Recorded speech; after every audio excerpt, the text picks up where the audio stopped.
All right, thank you very much for joining us. It's another beautiful Wednesday, another beautiful day.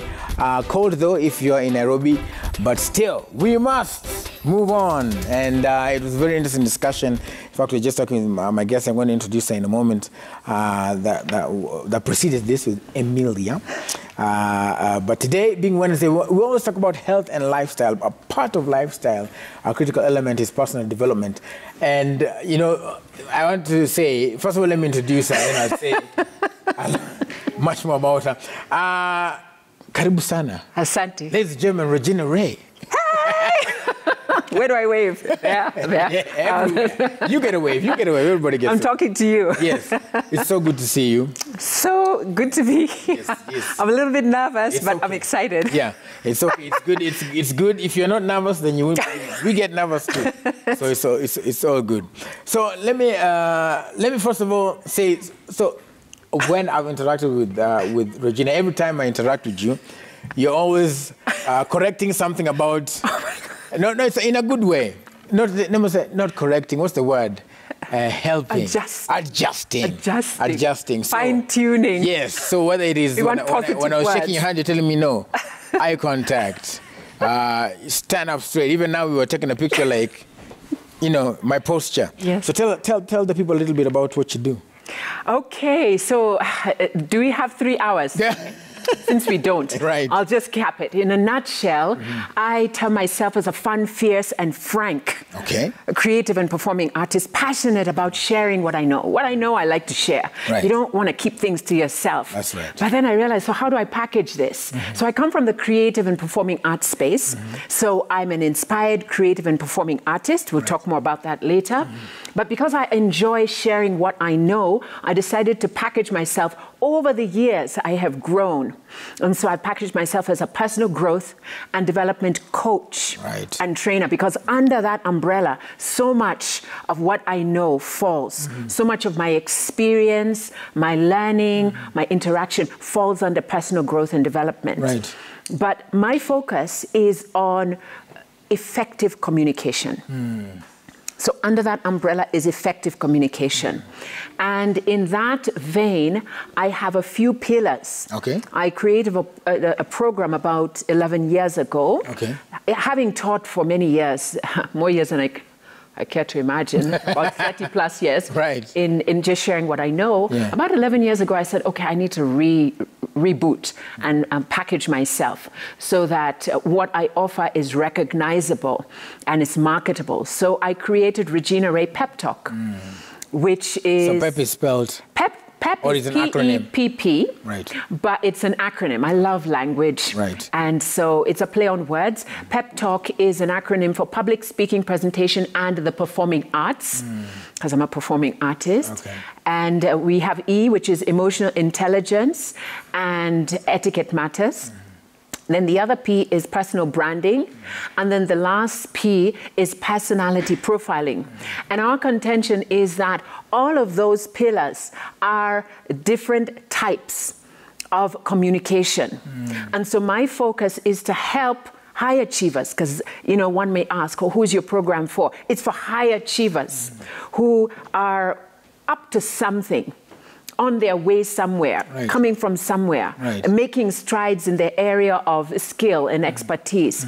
But they recognize that there's something missing, something in the way they communicate, something in the way they deliver, something in the way they share the information that they have, technical skills or otherwise. And so that's what I dub a high achiever, that they're humble enough to realize, okay, I know I'm headed somewhere, I've already come from somewhere, but I have much more that I need to do, and I need help in the communication space. So that's what I call a high achiever. So my program is for high achievers who want to communicate with confidence, with skill, and with impact.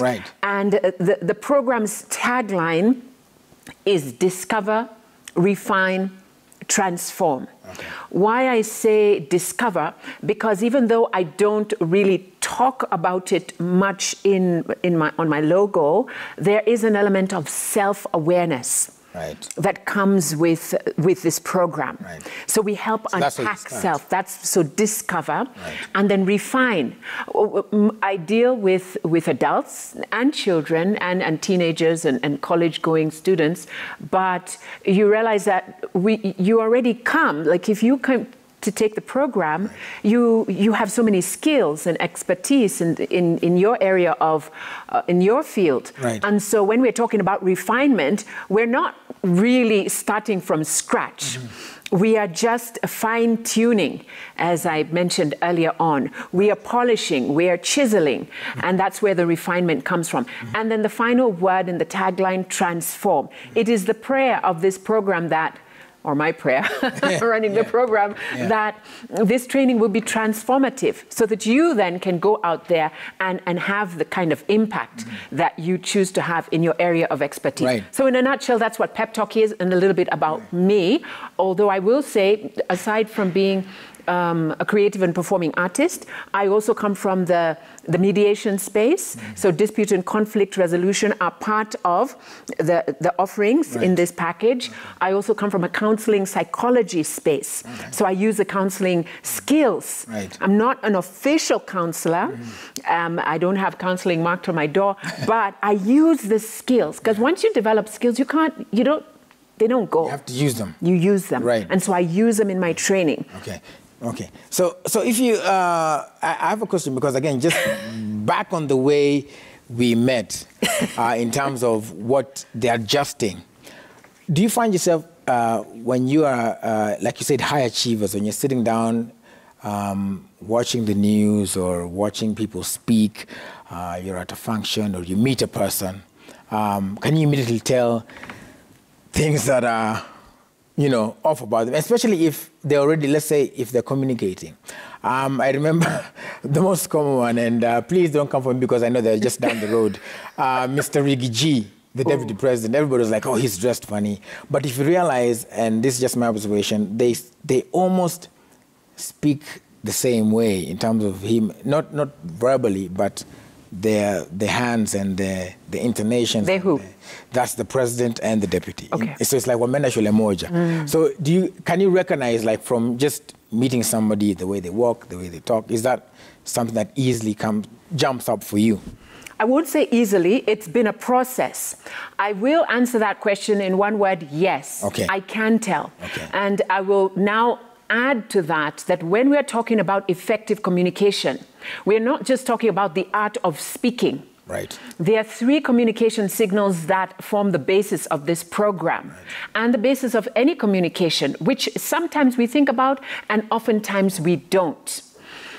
There is the verbal communication, vocal communication, and visual communication. So verbal and vocal. So verbal communication is what I say, the words that come from my mouth. Vocal communication is how I sound to the ear. My tone, my pitch, my accent, my volume, my enunciation. It's what you're hearing. That's vocal.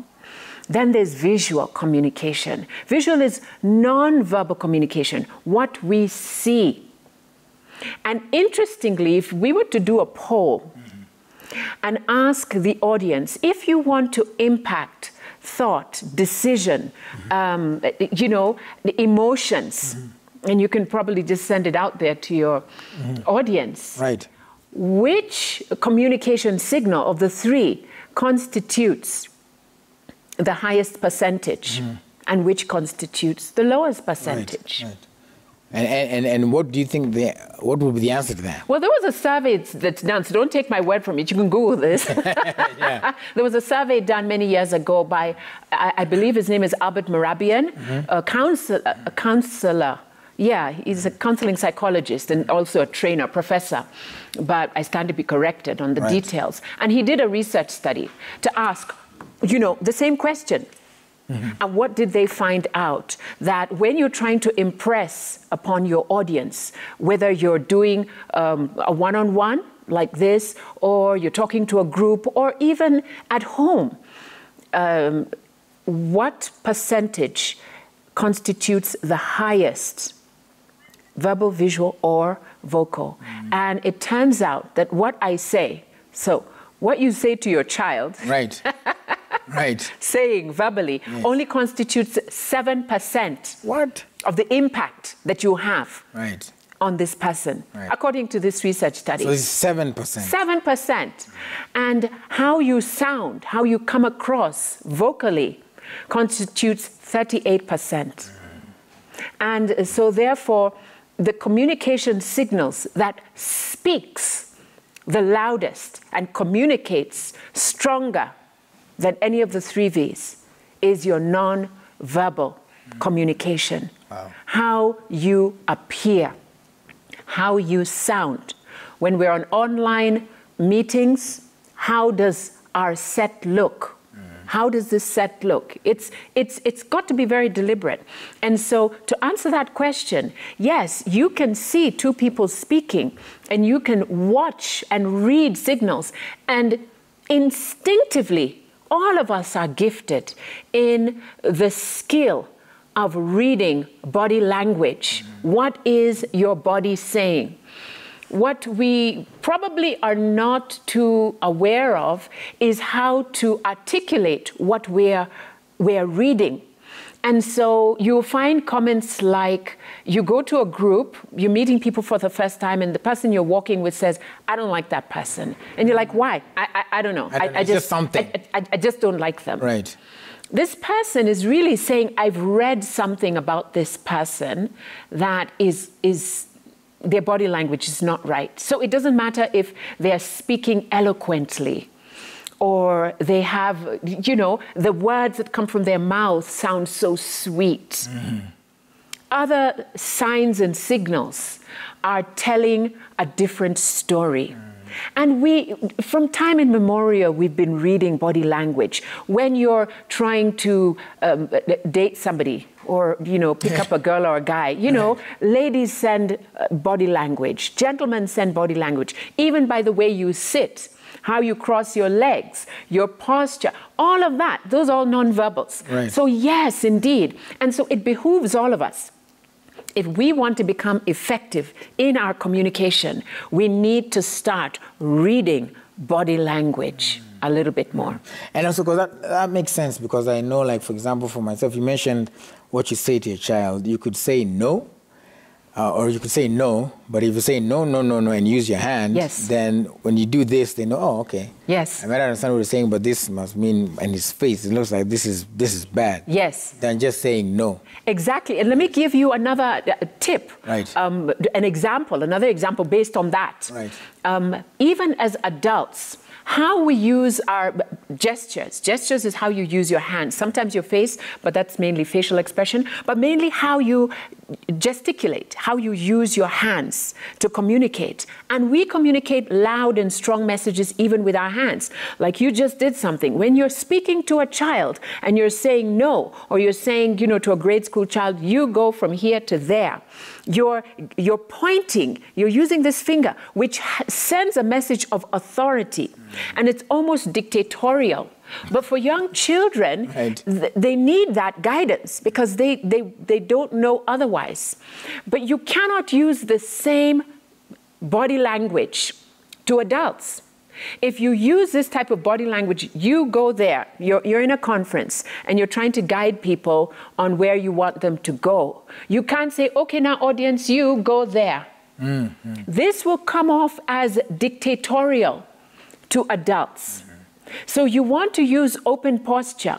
Your hands are, when your palms are up, it's more submissive. It's more of an ask as opposed to dictating. So you say, I'd like you to move over there. So even if you don't hear the words, when you see this type of body language, it sends a different message from this body language. So that's just another example. I'd like to use another example. I wish I had actually got this clip, but it was doing rounds on social media, and I didn't know if I had the right to see it.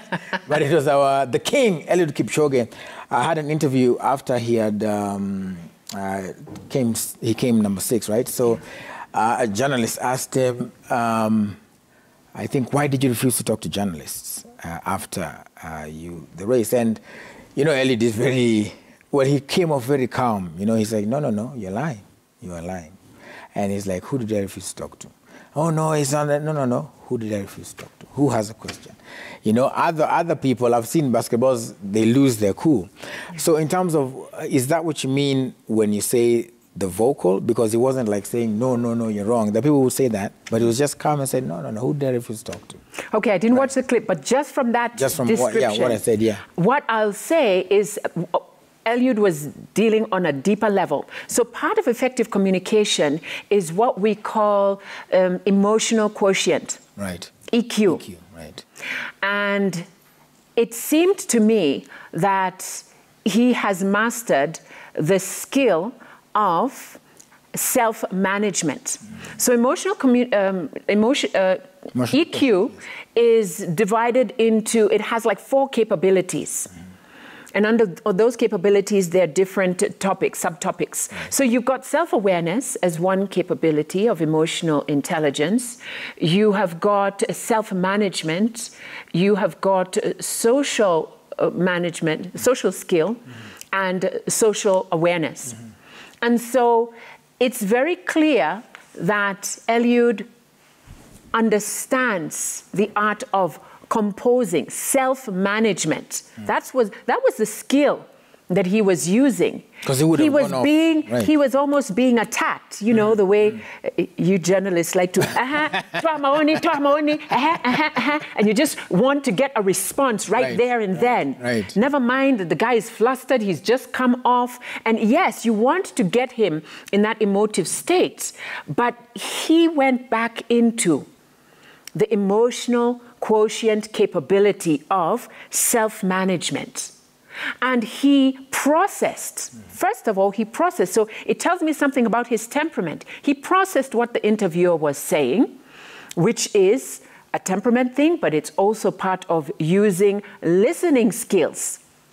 Another communication skill. Listening to what he's being accused of, clearly, processing it, thinking about his response, and answering accordingly. And that's what happened there. So he managed the situation. And he said, well, okay, if that's the case, well, tell me, when? Quote it.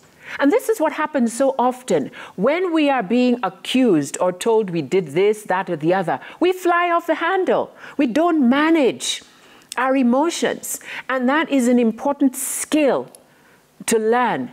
How do we manage our emotions, especially in the face of all this bombardment? And now in social media, people are flying off the handle, accusing you of this, that, and the other. And your first response is to go onto social media and tweet and answer without even thinking about it. Right. You lack emotional intelligence, which is very important in the communication space. Okay.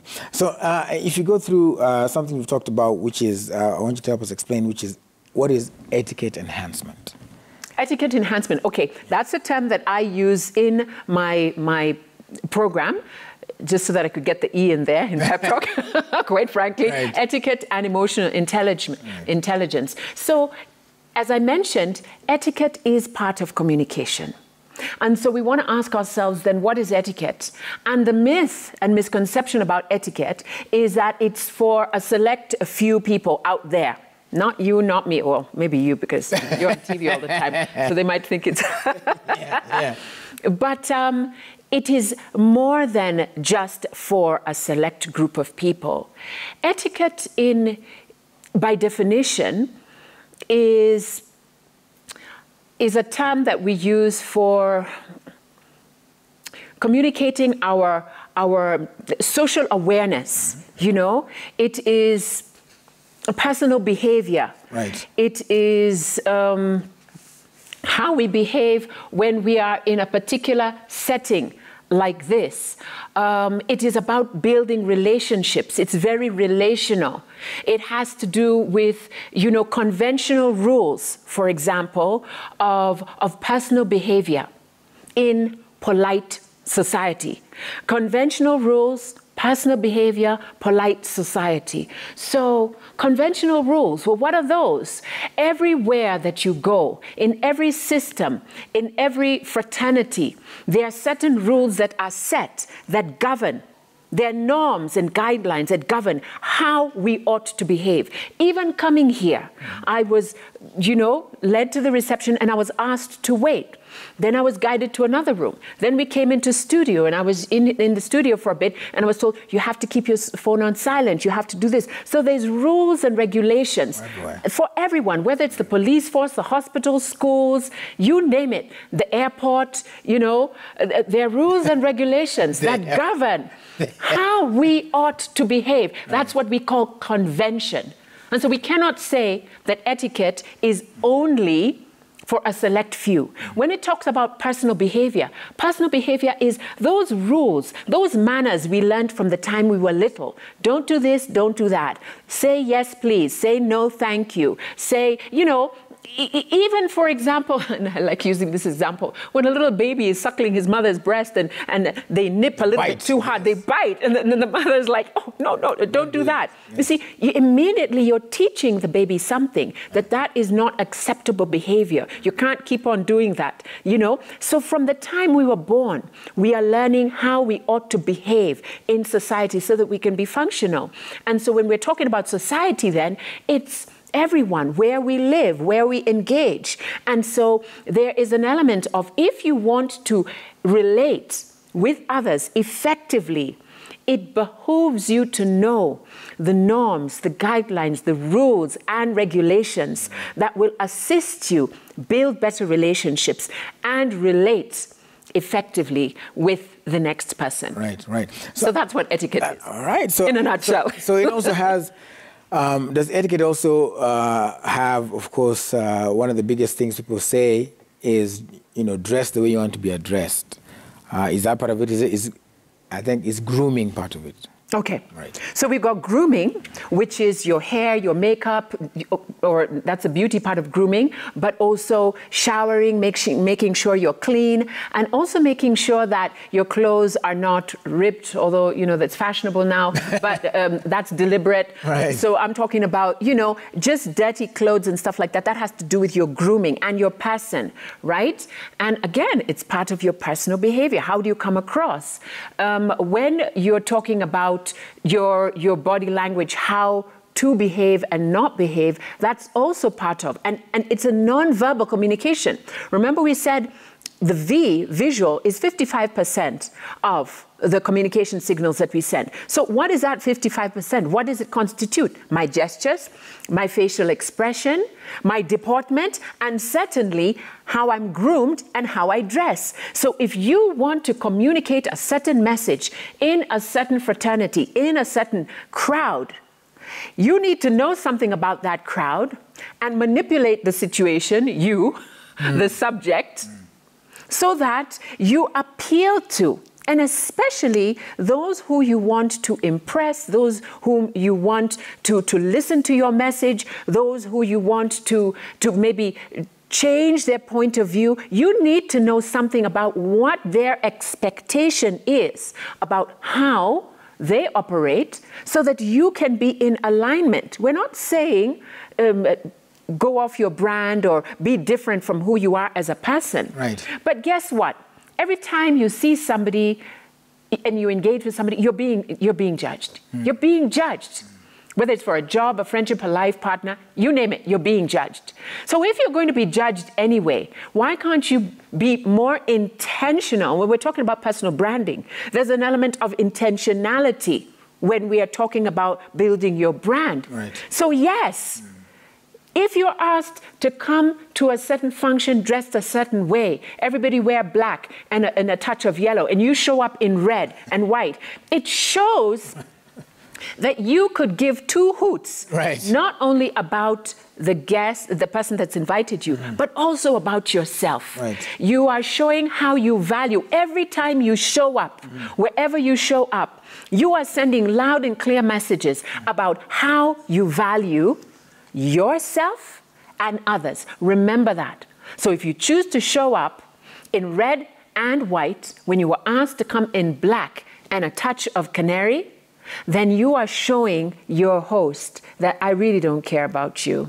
I care more about me. And there's an element of selfishness attached to that. And you're not trying to relate with them. Right. Yes. Right. Let's ask the people, if you want to weigh in or ask some questions to Regina here, that's the question of the day right there. What questions do you have around personal development? What questions do you have? What questions do you have around personal development? Now, the SMS line is 22422. That is 22422. You can send us your name where you're watching from as well, just so that we can know. And you can also use the hashtag Daybreak. That is on Twitter, and tag at Citizen TV Kenya and at Willis Saburu. They stole my badge, but I'm trying to get it back. All right, so the hashtag to use is Daybreak. And also remember, 22422 for any questions. Regina, another thing that is thrown around again is personal branding. Everybody talks about you got to know your brand, or you are a brand. So when you talk about personal branding, what is this phenomenon, if I can call it? What is this thing that is personal branding? What does it entail? Personal branding, in a nutshell, is other people's opinion of you. Okay. That's it. Right. Okay. But we are told we should not care so much about what people think. We're told by who? Let me be Eliud for a minute. We're told by who? Who told you that? Right, yeah. Really, your personal brand is like an ID. It gives certain details about you, even without you opening your mouth. Remember, I said 7% is you opening your mouth. Right. And 55% is your nonverbal communication. So why shouldn't you care about your personal brand? Because your personal brand, let me start by saying, not only is it other people's opinion of you, certainly, and I say this with a pinch of salt, it's not your opinion about yourself. That's not what personal branding is. It's what people say about you when you're not in the room. How do they talk about Willis when you're, at home somewhere, or on social media or whatever it is? Now, am I saying that people will say things that are incorrect about you? Certainly, they will. But here's the thing, is that if your personal brand is other people's opinions of you, and you want to get, let's say, let me tell you what personal branding will affect. Your personal branding will affect your elevation in your job. Your personal brand will affect how your subordinates, if you're working for a team, how they will view you and whether they'll do your work or not when you're not in the shop, for example. Right. Your personal brand will affect your value in terms of what you're able to ask for if you want a raise. Your personal brand will affect whether you will be considered for that next post. Because if your personal brand is how I see you, and I see you in a certain way all the time, you are building your brand image over time. And if this is what you want to do and show up in this particular way, and it's okay with you, fine. But a lot of times, many of us are operating our personal brand by default. And so what I will say is, because you asked about it, or you mentioned it, some people say, you're a brand, you're not. We're all a brand. Okay. We all are. Good or bad, you're a brand. Okay. Whether it's effective, working for you or not, you're a brand.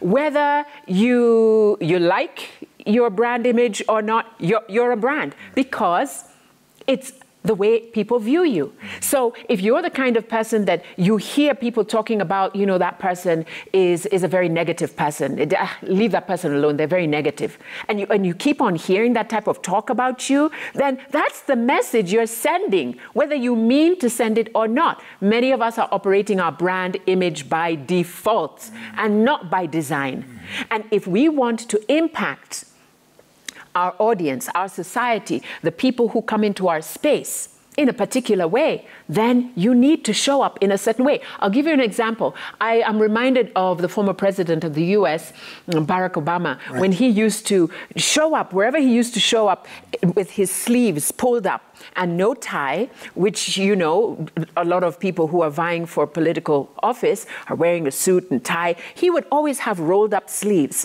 And this sent a message of a working man. This sends a strong message that he's a man of the people, that he doesn't have to be in a tie and a suit and a jacket all the time. This is very deliberate. This is very deliberate. Anyone you see who is up to something They're operating their personal brand. When we look at Margaret Thatcher, when she was, getting into the political space, she was worked on. She worked with an elocution coach, an etiquette coach, to get her to sound a certain way. Apparently her voice was very high-pitched at the time, and she had to learn how to bring her decibels down a bit, because a very shrill lady's voice is not pleasing to the ear. She started wearing a string of pearls. There's a story behind that. But how she came out was by design. She worked with somebody. You work with a personal coach, an image consultant, an etiquette coach, wherever you have a pain point, because you come to that. Well, who do you work with? People who have pain points in their communication. Is it your voice? Is it how you pronounce things? Is it your fear of being on stage? Is it the way you package yourself? Then you look for the person who is skilled and gifted in that area of expertise and run with it. Everyone, I forgot to say that I am a professional, a lifelong student and a professional learner. Mm-hmm. My mother is always asking me, you're always in a class. What are you studying now? Yeah. It's good. And so I believe you can't give what you don't have. So I'm always learning, I'm always studying. So I remember when I did Landmark Forum many years ago, I did a few seasons of it. I remember the words of our coach. She was a lady from the US, I think New York or something. Her name was Margaret. She says, anyone who's up to anything has a coach. Anyone, and this was some 20 plus years ago, anyone who's up to anything has a coach. Has a coach. Right. How, you have no business not having a coach. Yeah. And, a coach could be called a mentor, a guide, a guru in that area that you want to fine-tune. So you can have one or two coaches, or you can have a few of them, depending, a business coach, a life coach. I focus on effective communication in my space. Yes. So just when you mentioned, Sekibaki, you mentioned so much about, being a performing arts. Tell us about that. So I call it a performing artist, because do I say I'm a vocalist or I call myself an inspired or passionate creative and performing artist. Mm-hmm. And I figured that was a good enough umbrella, a wide enough umbrella to fit all the things that I am able to do and I'm passionate about. Mm-hmm. I'm a fine artist. Of course, I left that by the wayside, but yeah, I dabble in some fine art. Mm-hmm. I'm also a creative. I've written poetry. I've published a book called Please Tell Me. It's on trivia. I've edited a few of my friends' books, and they're out there. And shout out to all those guys I've edited. Right. I'm also an actress and a vocalist. So it's very difficult to say, okay, I'm a vocalist, because then that cuts all those out. So creative and performing artist is an easier way to say it.